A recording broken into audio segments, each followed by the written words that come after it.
Ready? 1, 2, 3. Hi guys, welcome to today's interview. I'm here in Cabarete at Vela Cabarete with amazing Balz Muller.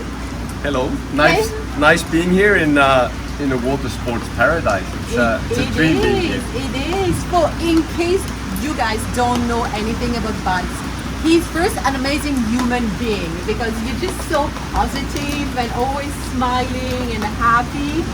And Balz is a waterman from Switzerland. Yeah. Wing foiling, windsurf foiling, surfing, kite foiling, kite surfing, you name it.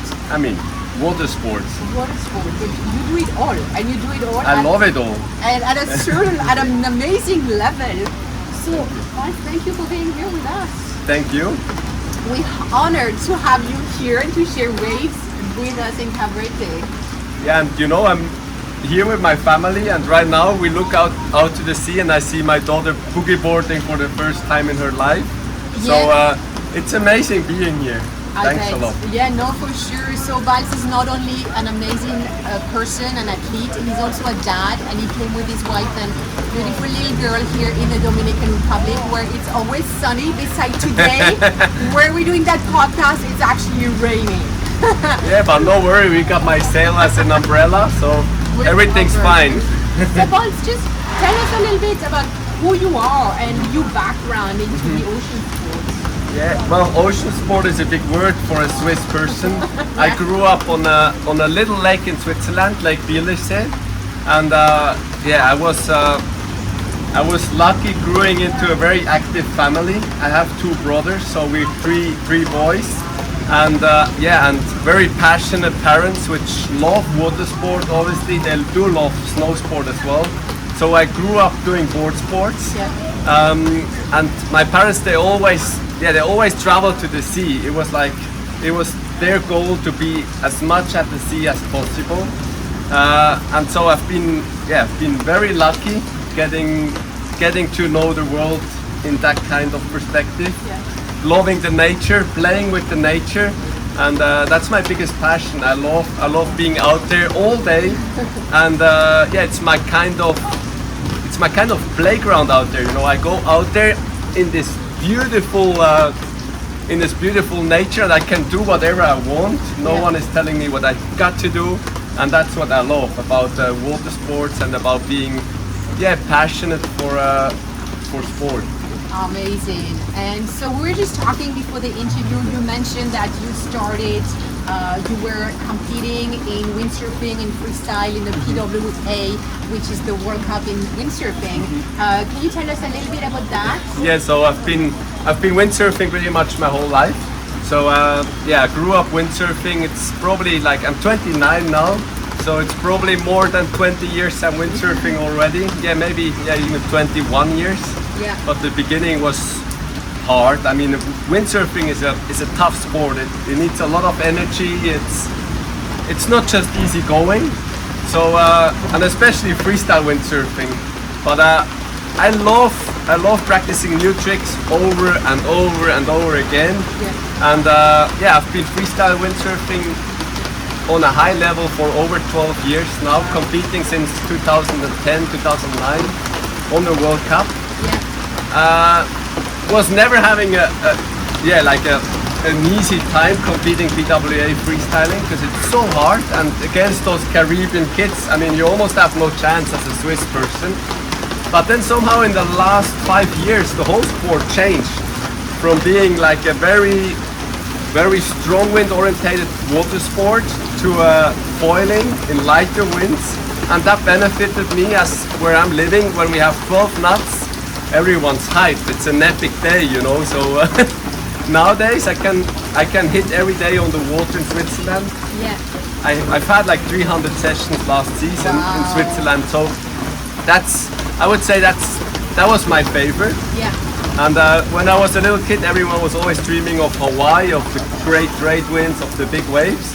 And now I see the Hawaiians coming over to Switzerland, and they're like, wow, you guys live in a foil paradise, you know. So yeah, that's the short but long history of my water sport experience so far. So did windsurfing brought you to wingfoiling? I mean, now you are the best in the world in wingfoiling, right? I love wingfoiling since it's so new and everyone's a pioneer in a way, you know. And I'm bummed I missed the windsurfing pioneering, let's say, the happening of windsurfing 45 years ago.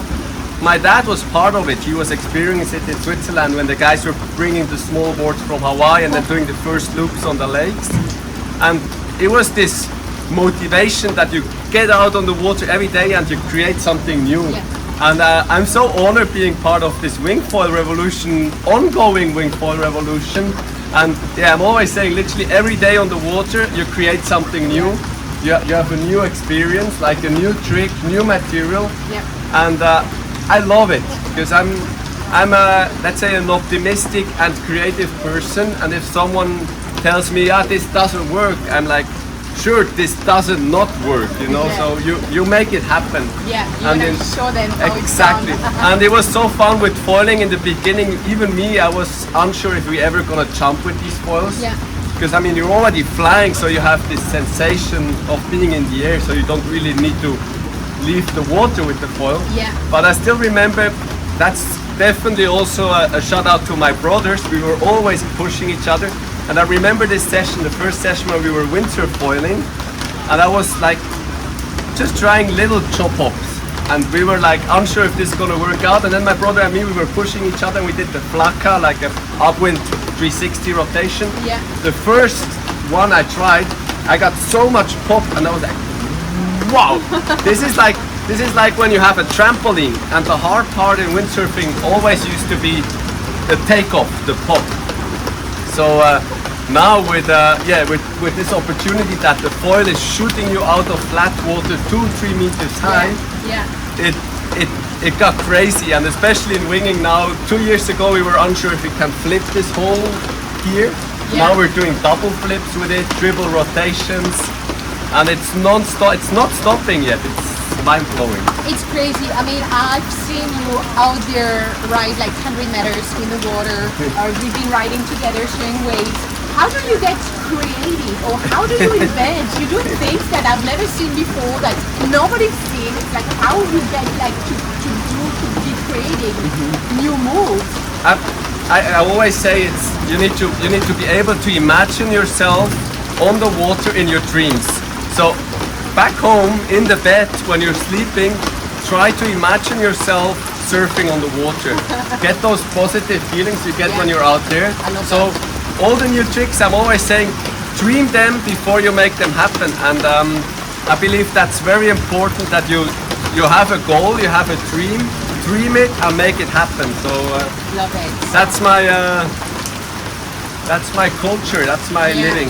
And never ever limit yourself, you know. You need to dream big and make it happen. Dream big. Something I really love sharing with you guys, it's so important that you don't limit yourself with your dreams, and that if you try something new, no matter if it's just a jibe or a tack, make sure that you're capable of like closing your eyes and imagining doing the whole rotation. Yeah. Because the only thing that limits you with learning something new is your imagination. So, I love that. Just like 2 days ago, I had this new trick in mind for a long time, and I never really had the chance of doing it. It's like a windsurf freestyle trick where you basically do a backflip with the whole sail. So you got to get like at least 4 meter air for getting the mast behind your back underneath. And when I rode out here with those huge waves, I thought, already the first day I was out, I was like, ooh, I could try it. And I was like, no, I'm not feeling it. I don't know what's gonna happen afterwards. So I was really lying in bed. I was like, oh, I would have the chance of maybe trying this trick here. But I was so afraid of doing it, and I couldn't imagine the rotation, what would happen. Yeah. So I forced me to imagine myself 360 degrees, so from all angles around me, doing this rotation. Yeah. And the crazy thing, when I actually went out 2 days ago, I saw this perfect wave coming, I ducked, and it felt like I'd done the trick before, because I knew basically how it would look like. Yeah. And I was imagining imagining the feeling Yeah. of the trick. So I actually tried a new trick. I didn't land it so far, but it didn't feel crazy, even though it was probably the craziest windsurf trick I ever done, you know. So I went for it and I was like, oh, it actually felt just the way I dreamed it. Yeah. And it's so good when you get into a new maneuver or something, a new experience, that you're able to imagine yourself doing it before, so it's not going to be a first time and you will be like, oh, what I'm doing now, you know. Yeah. Yeah. So you know exactly what's probably going to happen. Exactly. And so that's amazing, yeah. and that's true in all water sport, right? All different ways. So now that's when did you start wing foiling again? well, wing foiling in the very beginning of the sport. So I mean, the sport is still very young, like 4.5, 5 years. Yeah. I was one of the first guys in Switzerland winging, because when I saw this tool, actually already before I saw Tony Logos with this weird paddle stick kite, and I was like, wow, this is the next thing I want to do, because being unconnected between your board and the power source, the wing, was exactly the sport that was missing for me, because I love windsurfing, but you're connected, so it's one piece. I love kiting, but in kiting you're always hooked and it's always pulling. And then winging came along, being unconnected, it offers all these crazy possibilities of doing weird shit. Yeah. And when I saw it the first time, I was like, wow, this is exactly what I want to do. And I was already fully into wind foiling with the windsurf set back then. And still I'm loving it, but winging just spiced it up and made it even crazier, the whole foil culture. That's crazy. What amazed me about you is that even though now, well, you're an amazing wing foiler, but you still go back and like windsurfer here, windsurfing is not dead, right? No, that's why I'm gonna get to that windsurfing is as crazy as it's ever been. Exactly. Like those weird freestyle rotations, they're mind-blowing, and now with the foil as well. How do you, and that's where I want to get, how do you see windsurfing with the wing foiling coming up? Do you see like this an excitement back to windsurfing? I believe, for sure. And the cool thing is, always when you get on the water foiling, you're flying, you have this free sensation. But in the same time, I love being direct connect to water sport, to the water surface. So when I'm going out on the windsurf board, I'm just as amazed as when I'm flying. Yeah. And it's just adding up more possibilities, and especially like from a person like me in Switzerland, we might have 25 big days in Switzerland where you can go windsurfing and enjoy it to the max. Yeah. But then those 280 days, you're sitting at the beach and it's those 12 knots, just not enough to get going, and you're frustrated. Yeah. But you can add up your water time by just putting a foil under your windsurf equipment, and you're even though you're riding a foil, it feels similar to normal windsurfing, and you progress your windsurfing skills while foiling. And I realized this with myself, that I'm actually now a better windsurfer than I used to be before. Oh, wow. And I learned some of the maneuvers with the foil I haven't done with the fin. They were basically not even possible yet, or we were not even thinking about it. And now with the fin, I'm developing a new level even of freestyle windsurfing as I train with the foil. So it's connected. Yeah. And in the end, I just see more hyped people on the water. And especially in Switzerland now in December, it was like 5 degrees, raining, almost snow rain. Yeah. There were like 40 guys on the water. Oh, wow. So I'm amazed by the growing water sport culture, and it's not only kiteboarding. I mean, kiteboarding is big. Yeah. Windsurfing, a lot of people, they were saying, kiteboarding killed windsurfing. The same now with winging. I don't see it that way. I see it that there's more people getting into it, snowboarders, skateboarders, surfers, and most of them, they will get to a point where they're like, oh, actually, I love this playground. Am I gonna try with the windsurf equipment? Yeah. So I have friends that they never windsurfed before, and they just started windsurfing to winging, as they're like, oh, there's more to play with. I'm gonna try it out. Yeah, awesome. So now you're here in Cabarete. Let's talk a little bit about Cabarete, because as I say earlier, you're not just an amazing athlete and person, you're also a dad, and you came here with your family. So what's your first impression about coming to the Dominican Republic? Well, it's mind-blowing, it's warm, it's beautiful weather. I love when it's like those rain clouds passing for like 2 or 3 minutes, and then you have the blue sky again. So I'm overwhelmed by the atmosphere. Very positive people. The locals are so nice, a big heart, and most of all, I'm impressed by the water sports conditions. I mean, we've had 2 weeks of amazing waves, wind every day. So awesome food, all the fruits. In Switzerland, I dare not buying those fruits because I know they're transported by plane. But here we're going all in. We eat all those delicious fruits. So great food, great people, and yeah, most important, insane playground for all the water sports activities. And you have your little daughter here. Yeah. How do you feel coming with a little toddler? Well, we arrived, and the first thing we did, we went walking at the beach, and she hasn't really experienced the ocean yet, because in Europe it's always way too cold. So it was the first time she walked naked at the beach, and she experienced like the small waves breaking under her toes and her feet. And I remember me as a little kid, I was playing for hours in the shore break. I loved it, and seeing her like being so happy and overwhelmed as well by this playground. It's so nice, and I already went windsurfing with her here the other day. I took her in my hammock, and we did a few runs, and she was giggling and having a great time.